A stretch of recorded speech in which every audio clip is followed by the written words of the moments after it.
hari ini kita kedatangan salah satu tamu sekaligus sahabat dan teman saya. Ada Hadi Ismanto di sini. Mungkin Hadi boleh perkenalkan diri Iya. kepada para penikmat tentang waktu, tentang sebenarnya lu siapa sih kayak gitu. Habis itu kerjaan lu apa, posisi lu sekarang tuh ada di mana? Okay. Hi Dan, thank you for having me on this session. Perkenalkan nama gue Hadi, Hadi Ismanto. I'm the founder and CEO of New Media Folder. We are a media holding company, di mana di media holding company ini kita punya 3 business unit. Kita punya Manual Jakarta yang adalah sebuah lifestyle publication. Kita juga punya Mouth Studio yang juga merupakan sebuah graphic design studio, dan juga The Third Company yang merupakan sebuah social marketing agency. Selain dari full time vocation gue di situ, gue juga sekarang sedang menjabat sebagai Director of Strategic Communication di ADGI Pusat, di Asosiasi Desainer Grafis Indonesia. Jadi kesibukan gue sehari-hari ya sangat berhubungan dengan media, I guess. Okay. Bahwa selain kita mengembangkan majalah kita, desain grafis studio kita, dan juga social media agency, social marketing agency kita, gue juga berusaha untuk memberikan kontribusi yang baik lah kepada Indonesia gitu, untuk perkembangan desain grafis yang lebih baik gitu. Okay. Industri desain grafis yang lebih baik. Sih menarik. Yang gue menarik dari sini, di mana gue berusaha menginline lah ya dengan si Berdetik itu sendiri kan sebagai media juga di sini.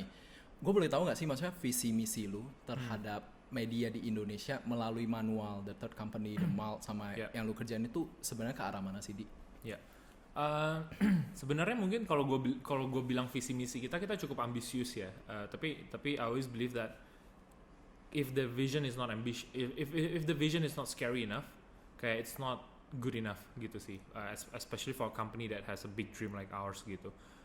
Visi kita dari awal jelas bahwa apa yang kita berusaha lakukan adalah kita pengen meningkatkan dan memperbaiki standar media yang ada di Indonesia gitu. Dan kita juga tahu bahwa kalau kita melihat dengan industri media itu kan it is an ecosystem gitu. It's not sekedar kayak lu mau jadi majalah yang baik, lu mau jadi TV yang baik, lu mau jadi radio yang baik gitu. Nggak bisa, karena kalau misalnya kita lihat, kalau kita bilang kita mau melihat industri media yang lebih baik, yang lebih bermartabat di Indonesia ya, kalau kita bilang gitu, it has to deal with everything. We have to educate the market, we have to educate the brands, we have to educate the influencers misalnya gitu. Jadi desain grafis pun mempunyai peran yang penting gitu kan. Jadi di situ kita berusaha apapun yang kita lakukan nantinya, apapun anak-anak unit kita nantinya, kita akan berusaha untuk menjadi standar baru di dalam itu. Jadi kalau misalnya Manual ya, visi kita adalah kita pengen menjadi standar baru di dunia lifestyle publication.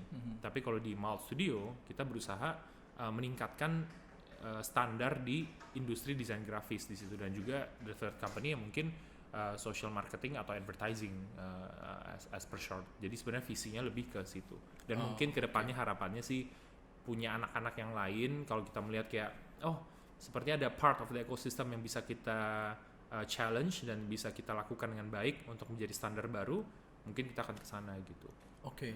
Dan dari sisi itu tuh challenge paling gede sebagai sebuah media company itu lebih ke arah mana, Di? Karena menurut gue bakal banyak yang penasaran sih, misalnya kayak, dan sebenarnya lu mau bawa Berdetik kemana sih kayak gitu kan. Jadi kalau bisa gue sering share dari perspektif gue kayak visi misi dan gue pengen bawa kemana, kalau bisa lu sebagai company lifestyle nih, lu mau kira-kira challenge terbesar dari lu tuh apa untuk sekarang ini? Challenge terbesar sih menurut gue yang dari dulu dan sampai sekarang selalu ada itu definitely monetization ya. Karena gue selalu percaya bahwa media company is very different than other I would say conservative companies atau businesses gitu, dimana misalnya kalau lu buka kafe, ya udah lu jual kopi, lu dapat untungnya, lu dapat duitnya langsung masuk gitu. Tapi sedangkan media itu fase dan prosesnya itu sebegitu panjang until you can actually start to monetize your brand gitu kan. Ditambah menurut gua kesulitan untuk kita sebagai sebagai perusahaan media yang punya idealisme sendiri itu adalah media yang biasa aja udah sulit gitu, cari duit gitu. Apalagi kita yang idealisme bahwa misalnya nih kita punya policy di mana tidak ada satupun brand yang kita feature berbayar gitu. Karena kita merasa nilai kredibilitas sebuah media, seorang jurnalis itu sudah dikompromis lah istilahnya di Indonesia gitu kan, sehingga kayak kita melihat oh gampang, gue tinggal bayar blogger gitu, gue tinggal bayar media, gue bisa masuk TV. Padahal sebenarnya media itu punya amanat yang sangat penting gitu, amanat yang sangat noble, bahwa whatever you portray in media, whatever you decide to show to the public, it is a form of approval gitu, it is a form of encouragement, it is a form of endorsement kan. Sehingga kayak di situ kredibilitas media itu yang kita lihat sudah mulai hilang. Dan yang kita pengen bangun, dan kita bangun dengan cara menutup salah satu revenue channel, bahwa tidak ada yang bisa bayar untuk masuk ke editorial kontennya manual gitu. Jadi tricky-nya di situ, kayak how do you balance the monetization part and the idealism part. And menurut gua kayak itu menjadi visi personal kita dan gua juga sebagai perusahaan dan pribadi untuk menunjukkan dan menjadi contoh bahwa you can actually do good, you can actually be a part of a solution, dan you can actually be successful and profitable. Dan of course yang dikorbankan adalah waktunya gitu. Maksudnya dimana kayak kita percaya bahwa tidak ada kesuksesan yang begitu cepat, yang bisa singkat gitu kan. Jadi kita merasa oh ya udah, if this means that we have to do this for many years, berdarah untuk beberapa tahun lebih lama daripada media lain yang mungkin tidak punya idealisme itu, ya udah so be it. Karena vision kita dari awal jelas bahwa apapun yang kita lakukan, kita tunjukkan, itu akan menjadi standar yang baru yang kita harapkan menjadi inspirasi buat teman-teman media yang lain gitu. I see. Dan menurut gue pasti banyak banget anak muda, maksudnya kayak anak-anak milenial gitu juga kan. Jadi mereka tuh sangat-sangat pasti inspired lah by manual, kayak cara kerjanya, apa yang lu bisa present gitu kan. Karena gue ngeliat tuh banyak yang kayak wih ini kayak manual nih, ataupun gue di feature manual nih. Jadi maksudnya mereka that standard gitu. Menurut lu apa yang kayak mereka refleksikan bisa ke diri mereka sendiri tentang si manual itu sendiri, menurut lu itu it's a good things atau bad things? Maksudnya in terms of idealism gitu. Karena gue melihat banyak banget anak muda tuh kan sekarang apalagi lately tuh idealism tuh sangat-sangat mereka banget lah. Mereka merasa tuh mereka punya sisi tertentu yang kayak ini idealisme gue gitu. Nah menurut lu gimana sih cara itu yang kayak lu untuk ngebalance antara your idealism sama in the real life gitu sendiri? Ngerti. Wah ini pertanyaan berat sih. Tadi lu bilang pertanyaan berat, ini benar berat. Gimana ya? Menurut gue yang pertama yang paling penting adalah setiap orang yang memutuskan untuk kayak I want to create something, right? I have this idealism in me. Apapun itu menurut gue yang paling penting adalah it has to be authentic gitu. It has to be original, it has to be authentic, it has to be you. Yang menurut gue di situ kekurangan Indonesia ya kali ya. Maksudnya orang-orang di Indonesia yang tendensi kita adalah kita sering sekali melihat apa yang di luar, melihat kesuksesan di sekitar kita, dan kita merasa kayak wah gue terinspirasi, gue pengen melakukan hal yang sama gitu. Sedangkan gue merasa walaupun ya kita melihat kayak manual gitu punya idealisme yang strict seperti itu, dan of course naturally kita punya segmentasi yang sangat niche, tapi kita tidak mengatakan bahwa that's the only way to do it gitu. Karena tadi balik lagi kan, we have to look at this as an ecosystem, dimana yes mungkin manual bisa engage, bisa reach out ke market yang mungkin KOL, thought leaders, dimana mereka meresponi apa yang manual ciptakan, manual hasilkan. Tapi kita punya keterbatasan, kita tidak bisa reach out kepada mass market. Dimana kalau misalnya kita berusaha untuk berkomunikasi dengan cara manual kepada mass market Indonesia, ya itu nggak akan nyambung karena mereka tidak mengerti gitu kan. Jadi di situ pun gue sangat mendukung kalau misalnya ada individual atau brand atau company atau apapun itu yang memang bermainnya di target mass market, selama tidak mengorbankan idealism yang istilahnya balik lagi tadi gitu loh, menjadi sebuah bagian dari masalahnya, bukan bagian dari solusi. Jadi sebenarnya idealism tuh nggak apa-apa selama mereka sadar bahwa this is uniquely theirs, and not because they want to follow what other people has done, for the sake of it gitu sih. Dan lo ada ini nggak sih tips atau trik untuk orang yang kayak kedepannya mereka pengen memulai sebuah media company di Indonesia sendiri? Sebuah media company ya. let's say big, Don't mungkin do ya it. mungkin. Biar kita nggak ada kompetitor. Biar nggak ada kompetitor ya, benar juga sih. Apa ya? Tadi lu bilang apa? Let's say. Bisa kayak gini, mereka bukan mau jadi manual ya, tapi bisa contoh if they wanna build like a media for the whiskey bar, let's say, ataupun media for the cycling gitu. Menurut lu apa sih yang harus mereka pegang teguh gitu? Menurut gua tahu dulu sih goalnya apa di depan. Karena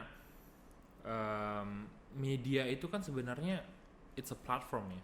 It is an entity yang bisa membantu kita untuk mencapai goal yang berbeda-beda gitu loh. Jadi apakah goalnya itu untuk mendapat profit, untuk kaya, itu akan berbeda dengan media yang punya goal untuk kayak, oh gue pengen jadi suara yang mewakilkan misalnya the minority. Apakah itu minoritas dari sebuah komunitas, ataukah minoritas dari sebuah social circle, apapun itu goal yang berbeda-beda, pegangannya akan berbeda-beda, gitu sih. Jadi mungkin gue nggak punya terlalu banyak specific technicalities atau tips and trick di bidang itu, tapi lebih ke paling awal itu pertama harus tahu what's your goal gitu, what are you trying to achieve through this media gitu. Karena menurut gue di Indonesia itu yang paling banyak terjadi ya, banyak salah persepsi, banyak yang tertipu lah istilahnya. Mereka melihat kayak wah misalnya wah media manual gitu kayak sukses banget, kaya banget yang punya gitu, atau whatever it is, right? And then they try to do it with the same idealism, tapi they realize kayak 1 year, 2 years, 3 years nggak profitable, padahal sebenarnya mereka mencari untuk menjadi kaya, ya they will be disappointed gitu. Dan menurut gue itu that's a time wasted sih. Jadi menurut gue yang paling penting itu adalah tahu di awal itu apa yang lu mau, what are you trying to do, what is this media actually is, and what it is not. You have to know that, and that's very important gitu. Karena kalau lu udah tahu, jadi kedepannya apalagi di Indonesia misalnya dengan social media, dengan banyaknya comparison holes gitu loh, yang lu bisa melihat kayak wah media A, media B, media C, entrepreneur A, entrepreneur B, entrepreneur C, seri A, seri B, seri C. Kita kalau misalnya kita nggak punya pegangan untuk mengerti kenapa kita memilih jalan ini, ya kita akan setiap hari stres melihat social media gitu. Benar. Iya kan. Ya. Masa lu harus detox Instagram tiap bulan kan nggak mungkin juga gitu. Banget. So I think that's quite important sih. Oke, dan ini relate terhadap waktu itu sendiri sih, sesuai dengan tema kita tentang waktu. Menurut lu apa sih hubungan antara waktu itu sendiri dengan media? How kayak gimana lu cara mendescribe tuh setiap detik yang lu habiskan tuh dalam bidang lu sebagai seorang director ya di bidang tuh manual, malt dan TTC gitu. Menurut lu tuh relevannya tuh lebih ke arah mana sih ini di? Wah sulit sih. Waktu dan media ya. Iya. Waktu dan media.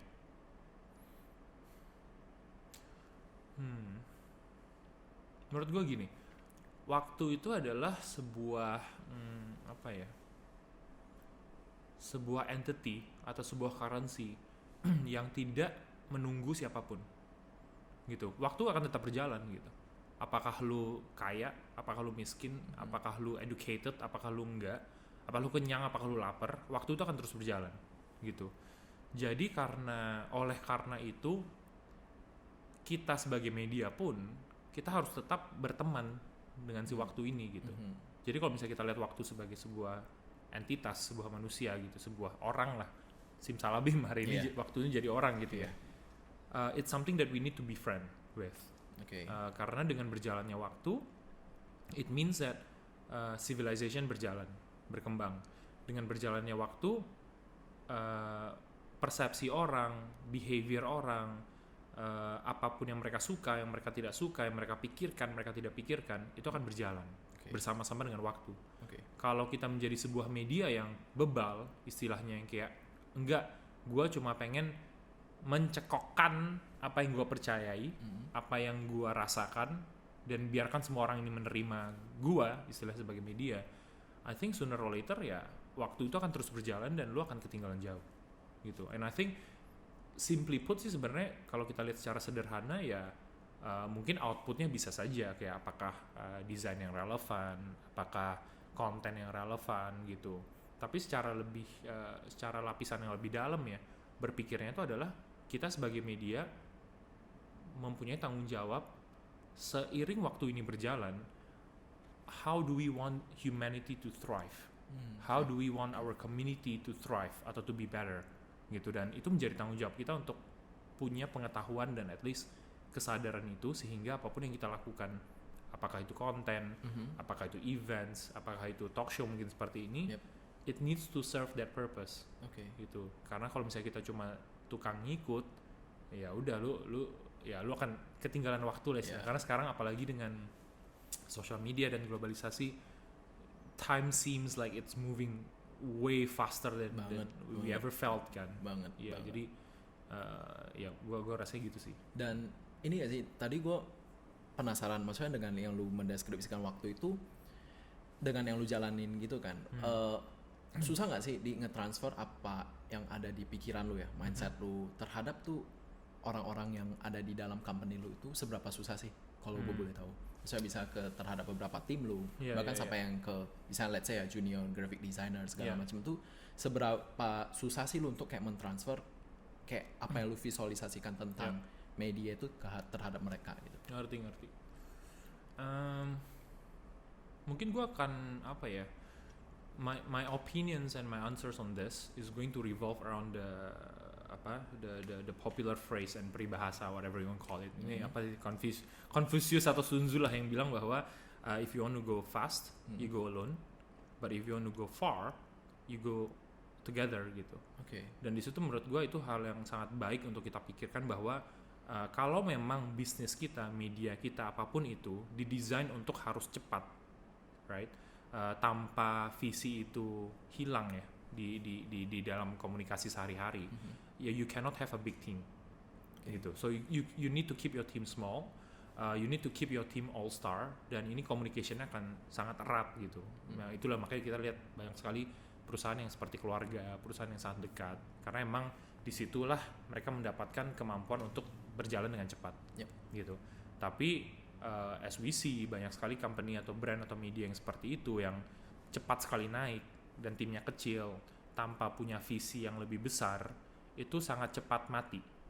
Gitu, karena one day misalnya foundernya merasa lelah atau satu key person yang merasa lelah, that's it gitu. This media will be gone as soon as that. Tapi kalau misalnya kita mau perginya jauh, mau travelingnya jauh, you definitely need to have a bigger team, a bigger system, a bigger corporation. Yang menurut gua the key to do that adalah leadership skill gitu. Dimana di sisi gua, what does leadership means that number one, you groom leaders that are going to be better than you. I think that's really important gitu. So hire people that I know kayak this person is better than me, or at least has the potential to be better than me, and then to the best of my ability I will groom him or her to be a leader gitu, supaya next time-nya dia bisa groom leaders yang lain. Dan karena leader yang baik itu adalah visi dan visi yang gue udah komunikasikan ke mereka akan dengan lebih baik mengadaptasi itu, mengandungnya sendiri, dan nanti akan mengkomunikasikan kepada tim mereka sendiri. Gitu. I think that's key number one. Key number two adalah I always believe in the 20-80 rules gitu.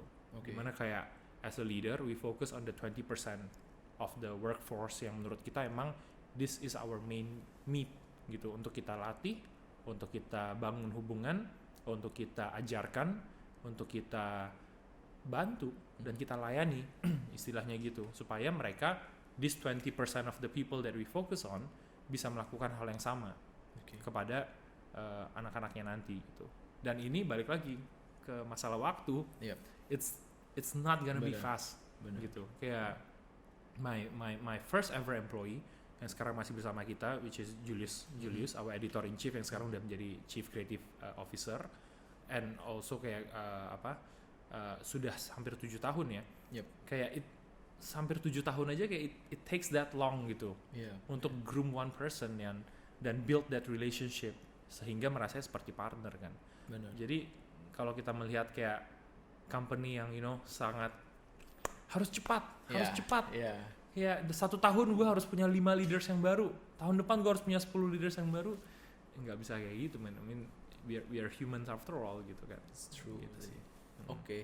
And then this the last question juga, gimana menurut lu cara bisa untuk para pendengar ya, let's say ada beberapa yang kayak mau terjun ke dunia desain, anything lah, maksudnya kayak kita anak muda yang baru mau kerja, menurut lu ada gak sisi dari lu tips atau trik ke mereka untuk cara ngehargain waktu seperti cara lu berpikir sendiri?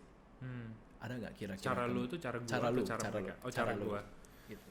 Karena menurut gua semua yang gua invite ke sini ya, mereka tuh punya persepsi sendiri sih terhadap bisa let's say waktu, terhadap jabatan, terhadap yang mereka kerjakan gitu.